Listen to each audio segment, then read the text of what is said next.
многие телеграм-каналы стали размышлять, как кого и с кем будут объединять. Например, та же Фортанга, они говорят, что нам лучше объединяться с Осетией, нежели с Чечней, что довольно курьезно.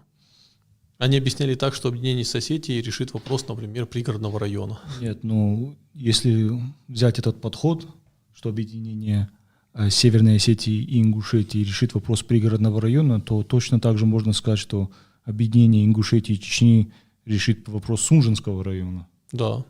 Как бы почему бы и нет. Но на это они почему-то не идут. Вот это маниакальное стремление некоторых ингушских кругов к объединению с Осетией на фоне подчеркивания размежевания с Чечней, родственное им, для меня очень странное. Ну, не знаю, по-моему, это как это собаку и кошку в один мешок. Мне не кажется, что это хорошая идея. Ну, я сомневаюсь, что в Осетии кто-то посчитает это хорошей идеей. Вообще любой